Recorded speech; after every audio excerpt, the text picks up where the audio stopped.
এভাবে একদিন দুই দিন করে সময় পার হতে লাগলো। মুহিত সবসময় রুনাকে নিজের ছোট বোনের মতো আদর করত। তাদের কথা এবং চলাফেরায় কখনো খারাপ কিছুই দেখিনি। হঠাৎ মুহিতের পেটে প্রচুর ব্যথা শুরু হয়। গ্রামের ডাক্তারের চিকিৎসাতে ভালো কিছু না পেয়ে রাজশাহীর পপুলারে নিয়ে যায়। মুহিতের পেটে টিউমার ধরা পড়েছে, অপারেশন করা লাগবে। প্রয়োজনীয় টাকা পয়সা নিয়ে অপারেশন করার জন্য যাই। মোট 7 দিন ছিলাম রাজশাহীতে। আমার হাঁস মুরগি সহ পুরো বাড়ির দেখাশোনা এবং আমার অসুস্থ শাশুড়ির খেদমত সব কিছু রোনা এক হাতে সামলিয়েছে। মুহিতকে নিয়ে বাসায় আসার পরেও নানানভাবে আমার বিভিন্ন কাজে রুনাকে সাথে পেতাম। ছোট্ট পপি বড় হয়ে গেছে, এমনকি বিয়ে ঠিক হয়েছে। আগামী সপ্তাহে বিয়ে। মুহিতের উপর সমস্ত দায়িত্ব পড়ে। কাকে কিভাবে খাওয়ানো হবে, কি আয়োজন হবে, কোথায় কত টাকা খরচ হবে, সব কিছু মুহিত সুন্দরভাবে পরিচালনা করছে। আমরা বিয়ের 3 দিন আগেই আসছি। ছেলেটার বয়স একটু বেশি, প্রাইমারি স্কুলের সহকারী শিক্ষক, তবে শরীরের রং ময়লা। আমার বোনটা টুকটুকে ফর্সা। নায়িকাদের মতো হওয়ার জন্য ওর নাম রেখেছিল পপি। আমি আমার জীবনে এমন কোনো অধ্যায় নাই যা পার করিনি। মনের মতো পাত্র না পেলে কতটা কষ্ট হয় তাও বুঝি আমি।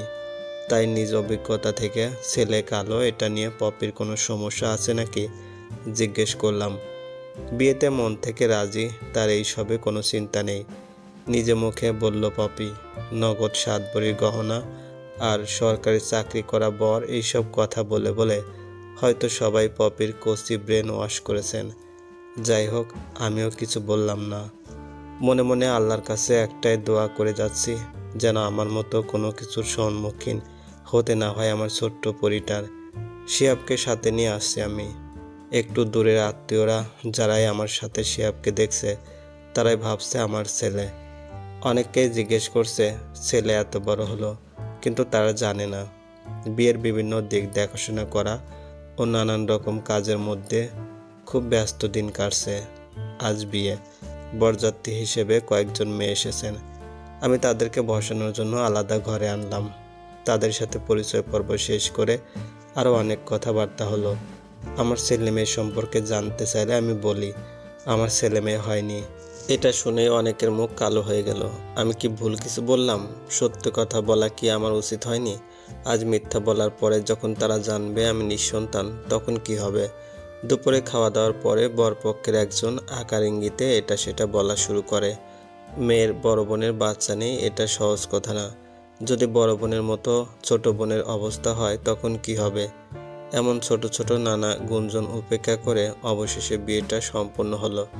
বিদায়ের সময় সবাই কান্না করছে, কিন্তু আমি শান্ত কণ্ঠে পপিকে বললাম, জীবনের সকল বাধা বিপত্তি ও নানা কুল প্রতিকূলে নিজেকে শান্ত রেখে সিদ্ধান্ত নিবি। আমার মতো হুটহাট করে ভুলভাল কোনো সিদ্ধান্ত নিবি না। আর পারলে যত তাড়াতাড়ি সম্ভব একটা বাচ্চা নিবি।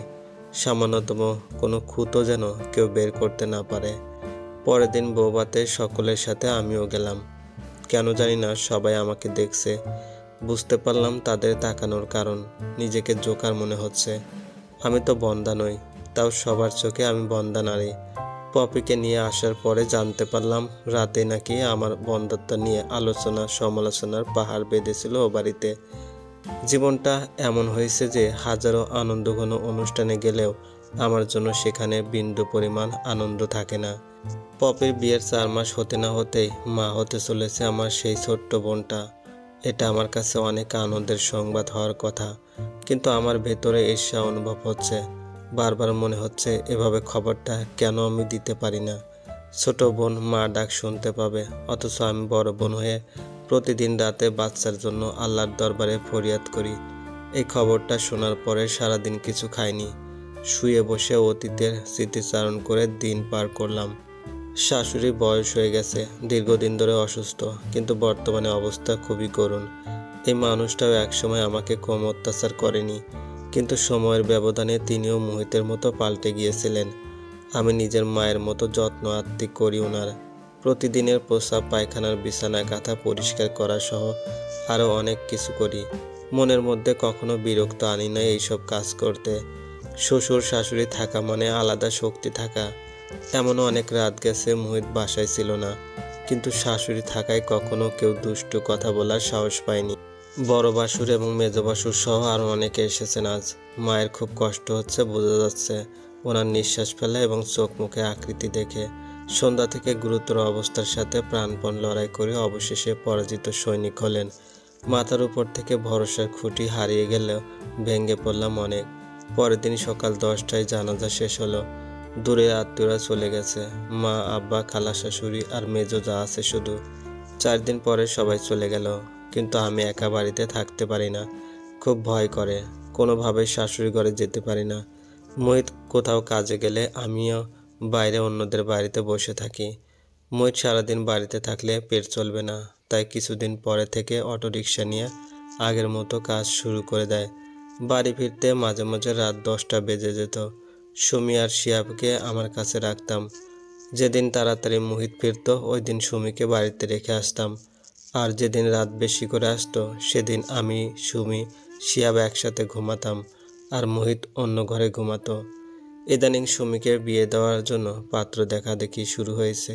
সারা জীবন তো মেয়েকে ঘরে বসিয়ে রাখা যাবে না, কোথাও না কোথাও বিয়ে দিতেই হবে।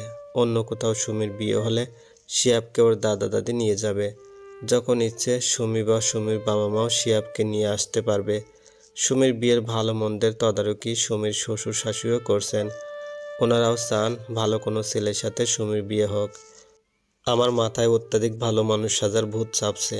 কিছুতেই শিয়াবকে আমি দূরে রাখতে পারবো না। চোখের সামনে ভেসে ওঠে আমাদের গ্রামের মুজিবুর চাচার দুটো বউয়ের মিলেমিশে থাকার স্মৃতিগুলো। একজনের বাচ্চা হয় না বলে আবারও বিয়ে করিয়েছিলেন মুজিবুর চাচাকে। আমারও মন চাইছে মোহিতকে বাবা ডাক শোনানোর স্বপ্নকে বাস্তবে রূপ দিতে। বারবার মনে পড়ছে ঢাকায় যখন প্রেগনেন্ট হলাম তখন মোহিতের সে আনন্দের কথাগুলো।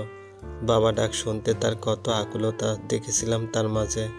এখন হয়তো সেই অনুভূতিগুলো আছে মোহিতের, কিন্তু আমি কষ্ট পাবো ভেবে কিছু বলে না। গত 2 দিন থেকে ভাবছি এইসব কথা। মোহিতের সাথে কোনো রকম আলাপ আলোচনা না করে অনেক বড় সিদ্ধান্ত নিয়ে ফেললাম। শিয়াব বা রুনা কাউকে আমি দূরে যেতে দিব না। শাশুড়ি বৃদ্ধ হয়ে পড়েছিল, আমরা ছেলে বা ছেলের বউরা তার সেবা যত্ন করেছিলাম। কিন্তু আমার বা মোহিতের বৃদ্ধ অবস্থায় কে দেখাশোনা করবে? আর এমন নিশ্চুপ একা বাড়িতে থাকতে আমার দম বন্ধ হয়ে আসে। মোহিত যাওয়ার পরে কথা বলার জন্য কাউকে পাই না। তাই আমি আমার চাচা শ্বশুরকে সরাসরি বললাম মোহিতের সাথে রুনাকে বিয়ে দেওয়ার কথা। হঠাৎ আমার মুখে এমন কথা শুনে উনি অবাক হয়ে চেয়ে থাকলেন। আমিও ধীরে ধীরে আমার মনের মধ্যে হওয়া কথাগুলো বুঝিয়ে বললাম। চাচা শুধু বললেন, আগে ভেবে চিনতে দেখি। 2 দিন পরে মোহিত বাড়ি ফিরে সরাসরি আমাকে থাপ্পড় মারে। বুঝলাম না কেন থাপ্পড় দিল। সকালে তো ভালো মানুষ, খাওয়া দাওয়া করে অটো নিয়ে বাইরে গেল। এইসব ভাবতেই মোহিত চিল্লায় বলা শুরু করেছে, খুব শখ তোর সতীনের সাথে সংসার করার, তাই না? এতবার এত কিছু করলাম তাও তোর শখ মেটেনি, এখন আবার শখ জাগছে? তোর একবারও কি লজ্জা করলো না যাকে আমি বোন ভাবি তার সাথে এইসব কথা বলতে? বুঝতে পারলাম কেন এত বছর পর আবারও আমার গায়ে মোহিত হাত তুলল। কিন্তু আমি আমার সিদ্ধান্ত অটল। মোহিতের সাথে সারাদিন আর তেমন কথা হলো না। রুনা বা শিয়াব কেউ আর আসেনি আমাদের বাসায়। আমি আমার বড় ভাসুরকে বললাম মোহিতকে যেন বোঝায় একটু। বেশ কিছুদিন থেকে মোহিতকে বোঝানোর পরে মোহিত রাজি হয়। রুনার মা বাবা, শ্বশুর শাশুড়ি সবাই রাজি।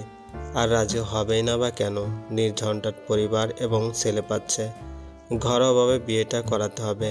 আমি মোহিতের থেকে টাকা চাইলাম আপাতত কিছু কেনাকাটা করার জন্য, কিন্তু মোহিত কোনো টাকা দিল না। আমার কাছে জমানো কিছু টাকা ছিল, তা দিয়ে 2টো শাড়ি, একটা 3 পিস স্যান্ডেল, শিয়াবের জন্য শার্ট প্যান্ট আর 2টো গেঞ্জি নিলাম। বিকালে রুনাদের বাড়িতে গিয়ে মেহেদি লাগিয়ে দিলাম। তারপর বাড়িতে এসে দরজা বন্ধ করে ইচ্ছে মতো কান্না করলাম। প্রথম তাই হয়তো খারাপ লাগছে, কিছুদিন গেলেই সব কিছু সহনীয় হয়ে যাবে। আর আমি তো অজানা কাউকে স্বামীর ভাগ দিচ্ছি না। রুনা অনেক ভালো মেয়ে, সে নিশ্চয়ই কখনো আমাকে সতীন ভাববে না। নিজের বোনের মতো করে থাকবো দুজন। মাগরিবের আজান হচ্ছে, অজু করে নামাজ শেষ করে বড় ভাসুরের বাড়িতে গেলাম। ভাবি আমাকে দেখে বুঝতে পারছে সারাদিন আমি কিছু খাইনি, তাই জোর করে খেতে দিলেন। খাবার খেতে মোটেও ইচ্ছা করছে না। ভাবির জোরাজুরিতে কোনো মতে 2 লোকমা মুখে নিলাম। ভাবি আমাকে বোঝাতে লাগলেন সুখে থাকতে নাকি আমাকে ভূতে কিলাচ্ছে। বাকি জীবন কি চোখের সামনে নিজের বরকে অন্য কারোর সাথে দেখে সহ্য করতে পারবো? আমি নীরবে চোখের পানি মুছে বললাম, এর আগেও তো মোহিতকে অন্য কারোর সাথে একাধিকবার দেখেছি, তখন সহ্য করতে পারলে এখন পারবো। আর আমি জানি মোহিতের কাছে আমি কতটা আপন। মোহিত তার কখনো আমাকে কষ্ট দেবে না। অনেক রাতে মোহিত বাড়িতে এসে আমাকে না দেখে এখানে আসছে খোঁজ করতে। আমি আর মোহিত বাড়ি চলে আসি। মোহিতকে খেতে বললাম, সে খাবে না। আমি আর জোর করলাম না। সব ঘরে তালা দিয়ে গেট বন্ধ করে ঘুমানোর বন্দোবস্ত করলাম। মোহিত চুপচাপ অন্যদিকে মুখ করে শুয়ে আছে। আমি লাইট নিভিয়ে পাশে শুয়ে পড়ি। কিছুক্ষণ পরেই মোহিত আমাকে জড়িয়ে ধরে ছোট বাচ্চাদের মতো কান্না করতে থাকে আর বলে, আমার জন্য আর কত ত্যাগ করবে তুমি? জীবনে কখনো তোমার কষ্টগুলো বুঝিনি। অন্য নারীতে মত্ত থাকা একটা ছেলে তোমার ধৈর্যের কাছে পরাজিত হয়ে তোমাকে নিয়ে বাকি জীবন কাটাতে চাইছিল। আমি কখনো চাইনি তুমি ছাড়া অন্য কোনো নারীকে স্পর্শ করতে। তোমার মতো মেয়েকে বউ হিসেবে পেয়ে আমি সত্যি ধন্য। তুমি যতটা সহজ ভাবছো, বাস্তব ততটা সহজ না। তোমার সরল মনে কঠিন চিন্তা ভাবনা কখনো আসে না, তাই সব কিছুকে তোমার সহজ মনে হচ্ছে। কাল থেকে হয়তো তোমার যন্ত্রণাগুলো নতুনভাবে জেগে উঠবে। তুমি বা আমি চাইলেও আর সেই যন্ত্রণা থেকে তোমাকে মুক্তি দিতে পারবো না। আমি নীরব শ্রোতা, নীরবে মোহিতের বুকে মাথা রেখে চোখে লোনা পানি ঝাড়াচ্ছি আর ভাবছি, কাল রাতে হয়তো এতক্ষণ এই বুকে অন্য কেউ মাথা রেখে পরম তৃপ্তিতে নতুন জীবনের সূচনা শুরু করবে।